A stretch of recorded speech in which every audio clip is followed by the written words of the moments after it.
something today? Can he do something, period, that gets him invited to an NFL camp?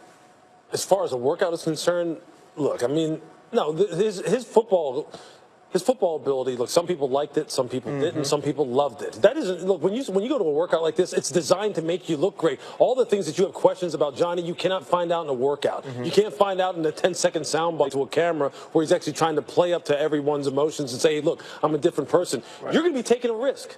It's that simple. It's whether or not it's worth it to you. Is it? Right. I think it depends on who you are, what type of person you are. If you're somebody that believes in second chances and wants to do it for different reasons, then I think it's worth it if you don't necessarily need Johnny Manziel. But if you need a player, that's a risk that you cannot take because the lifespan is so short in the league. I believe in him. You know, he's got a fiance now. The Jump is up next.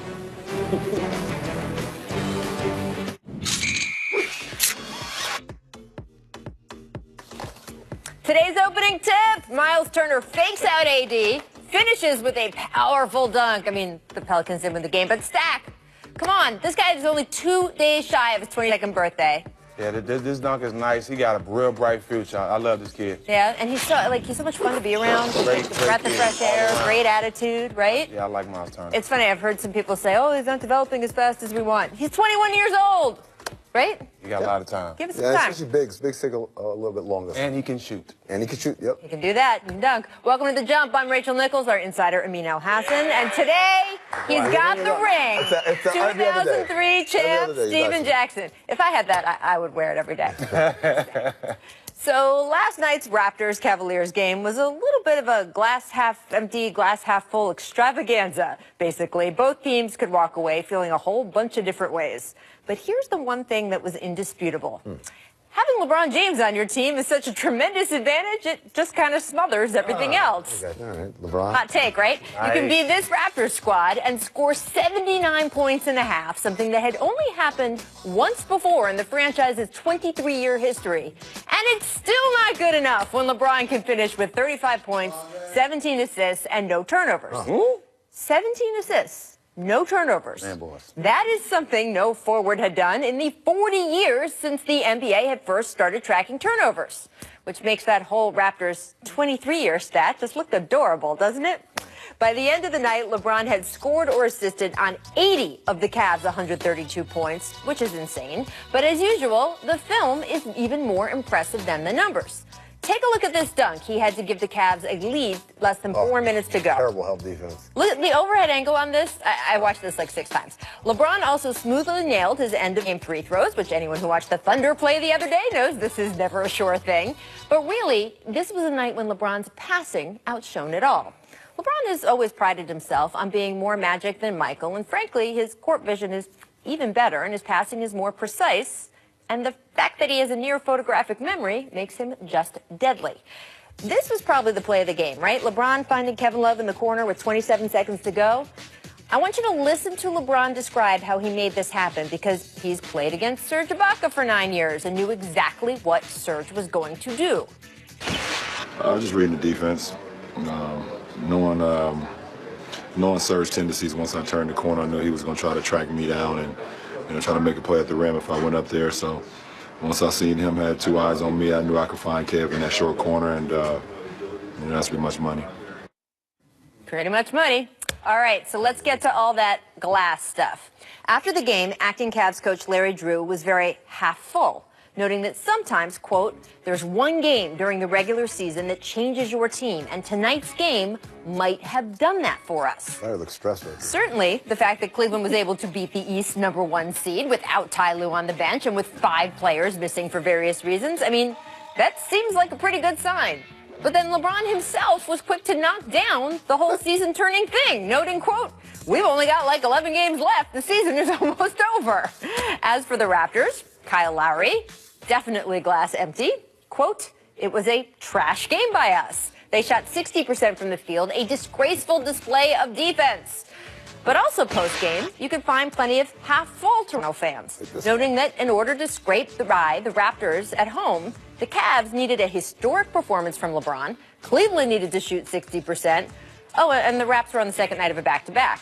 So, you know, lots of different ways to look at it, and we won't know until the playoffs if the half-full folks or the half-empty folks are right here.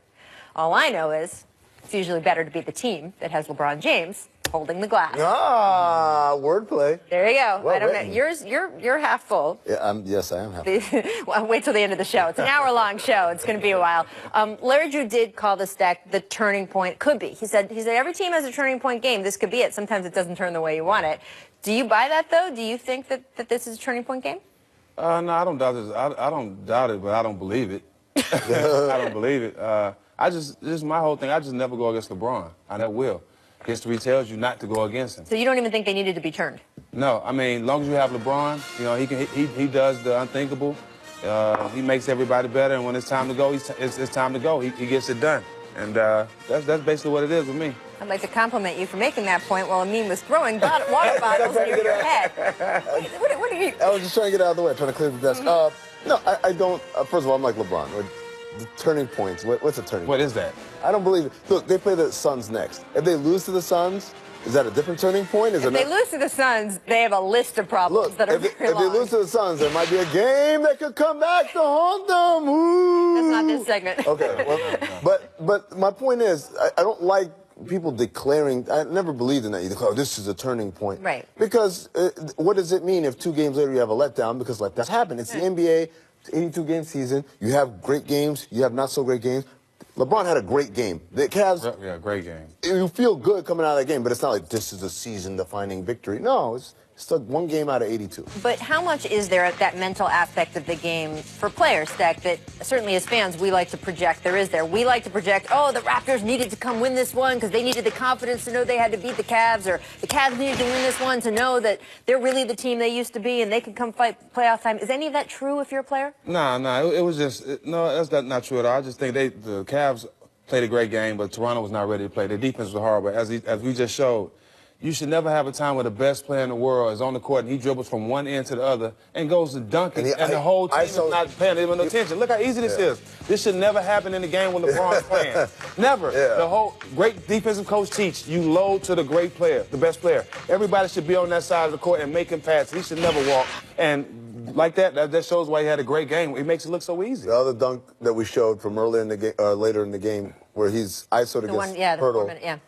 There's no help. Yeah. Like, we know who's guarding him. Like, look, Poeltl's done a great job, but come on, guys, it's LeBron James. There's got to be some help there. And then even that three-pointer that Kevin Love hits, is that Ibaka's help, or should it be a switch at the top? Switch at the top, and if someone's going to help him the weak side, it's DeRozan, because he's guarding Jeff Green. That guy's guarding Kevin Love. But you got to remember, they came off the screen with 4 seconds left. You switch that, make LeBron take a tough shot. They made a lot of bad defensive moves at the end of the game. And that's not consistent with what they've been this year. They've been a top exactly. And that goes back to my thing. The Raptors had a bad game. Well, that's certainly the glass half full Raptors fans saying that. It is interesting, and we'll talk more about the Raptors later in the show, the idea that Dwayne Casey, as we talked about yesterday, said, who says you have to shorten your bench in the playoffs? I'm not going to shorten your bench. Well, one of the reasons people sometimes shorten their bench is bench players don't always make the right decision in crunch time in high-pressure situations, or they don't have the experience to sort of... I'll say that fourth quarter, he went with the bench for a while. The bench didn't mess that up. The bench was after the lead had been blown, the bench was keeping up with the 1-2 point lead the whole time. And when the starters come, again, that clip, it's DeRozan on the floor, it's Kyle Lowry on the floor, it's Serge Ibaka on the floor. Absolutely. That's not the bench that did that. Right. But it has to be a lesson, because you got to pay attention to detail in the playoffs like that, especially. Absolutely. It'll be interesting to see. I'm sure this game we will revisit one way or the other. Yesterday, we said, who's more pressure? Like I said, it's the Raptors, because they win by 40, or whatever it was a couple months ago. Right. But that doesn't matter. You lose this one. See, I told you they're not good enough. We'll get to the playoffs. Those are the real games that matter. I want to be. This is so exciting. I want to just shout out some of our producers who've been working on this 4 months. People, a brand new Jump original series. Games that come back to haunt you? No. From the creators of As the King's Turn and Haywatch, we bring you, Better Call Paul. That's like my backyard. Truth. We can beat LeBron James. They're young, they're hungry. It's not a gimme. Cleveland can get out the first round if they play Philly. Chauncey. Run that back. Look at the look on Chauncey's face when he said that. Right. Can we run it back? This is a segment from last night's halftime show, and we are going to show it to you again so we can get our Better Call Paul system in. When we get LeBron James, They're not losing they're right hungry. It's not a gimme. Cleveland can get out the first round if they play Philly. Chauncey followed that up by saying he thinks it could be a 4-1 Cleveland win if they played each other. This came up because last night, not as of this morning, but this has been changing every single day. As of last night and for much of the last month, you've had Philly and Cleveland matched up. Better call Paul. Paul says the Sixers highly dangerous. If they did end up playing Cleveland in the first round, the Cavs might not make it out. How do you feel? I'm in the school of thought of the evolution of teams. When they come together, it comes in steps, right? And rarely do we see a team, you never made the playoffs, and then all of a sudden now you win a playoff series against a guy who's been in the finals 9 times in a row. Look, playoff basketball, I can tell you, there's a huge jump in intensity, attention to detail, what he just mentioned a second ago, and just overall play, level of play from regular season to playoff basketball. You look at the Sixers, other than a couple of guys here and there, most of the guys have no idea what that jump is going to be like. Right. So they're going to come out like, oh, we hype for this playoff game. But if you're playing LeBron James, he's on another level of focus that they probably haven't seen yet. I definitely think they are ahead of the process, the 76ers, but they're not so far ahead where they're beating Cleveland. Right. And Paul is ahead of himself. Okay? Slow down, Pete. Slow down, Pete. Okay? I would just like to say that the reason why we have debuted this new TV show and our Jump family of TV shows, which I think should win their own Emmys, I'm just saying, I agree. is that Paul says increasingly crazy things, and clearly we're going to need a device through the spring and summer to react to them. Take a look at the standings. So as you can see, the Philly has jumped up to 4th today. You know that they're so close in the loss column. All these teams, 3 through 8, basically, or 3 through 6. Do you think the process is ahead of schedule, like Stack was saying? Yeah, I mean, I didn't expect them to be in play for home court advantage. That's where we're at now. Yeah, they're 4. They can get. They're in a position where they get home court advantage. At the beginning of the year, you going into this year, did you think that? Oh, these guys said they were making the playoffs, and people doubted them even for that. At the beginning of the year, I'm talking about October, September. On this show, I wasn't high on the East, so I felt like they could anything. Home court. Anything was possible. Anything was possible. I guess so. If they get home court, I will say they're ahead of schedule. That is a jump. Yeah, that is they're a big making deal. the playoffs. They get credit for that. You get credit for that if you do that. We'll see. All right, coming up, Dwight Howard did something last night that had not been done in the NBA in 8 years. That's pretty good. Are we sleeping on him? But first, here's a distant replay. This date, 2002. Vince Not No Vince Carter. Vince. No Vince. No Vince. It's Jason Kidd. Oh yeah. Only he make plays like that, though. Only he knew where the pass. He knew the pass was bad. He knew the pass was bad. That's why he ran it down. Jumping on the bus. I told you he knew the pass was bad. That's that look. My bad.